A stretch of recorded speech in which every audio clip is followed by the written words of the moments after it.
The wedding was meant to be a refreshing escape for both of us. My cousin was tying the knot at a lavish countryside estate, and my wife Jenna had been thrilled about it for weeks. She carefully picked out her dress, coordinated our outfits, and constantly talked about how nice it would be to step away from city life for a while. As far as I knew, our marriage was steady. No arguments, no visible cracks, just the ordinary weight of work and daily routine. At least, that's what I believed. Things began to feel slightly off once we arrived. Jenna seemed overly engaged with a man I didn't know.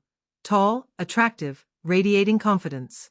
I noticed her leaning in, whispering to him at the bar. When I asked, she brushed it off casually, saying, "Oh, just an old friend. We dated a long time ago, nothing serious."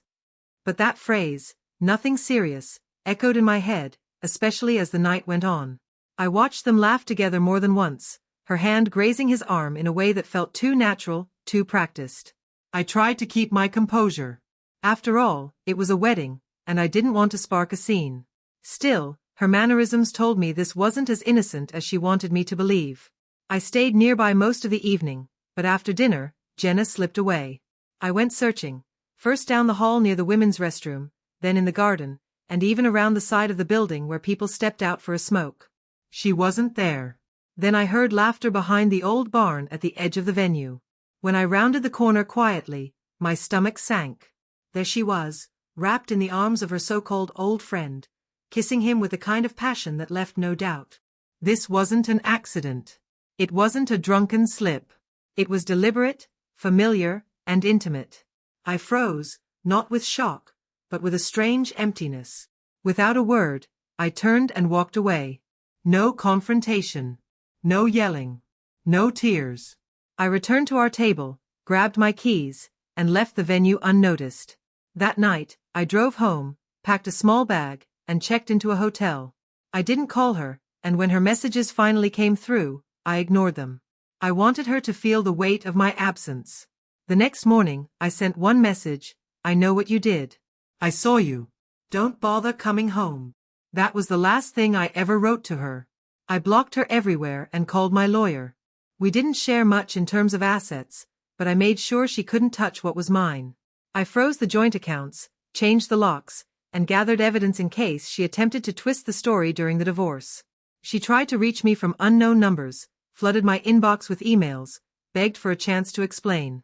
She swore it was a mistake, that it meant nothing. But her excuses were meaningless. I gave her no closure, no stage to rewrite what happened. I simply vanished from her world. And that silence unraveled her.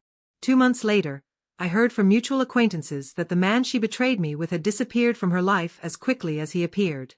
He had no interest in rekindling anything. She was abandoned, heartbroken, and embarrassed when whispers started circulating about why I had walked out of the wedding. Her image suffered. Meanwhile, I reclaimed my life. I returned to the gym, started traveling, and even earned a promotion at work. Cutting ties with a disloyal partner lifted a weight I hadn't realized I was carrying. For the first time in years, I could breathe freely. A year passed before I saw her again, at a mutual friend's gathering. She looked worn down, like life had been unkind. She tried to smile, tried to say hello, but I only offered a polite nod before walking away.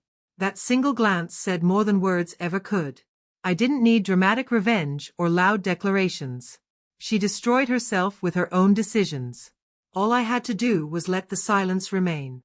And that silence carried more weight than anything I could have said.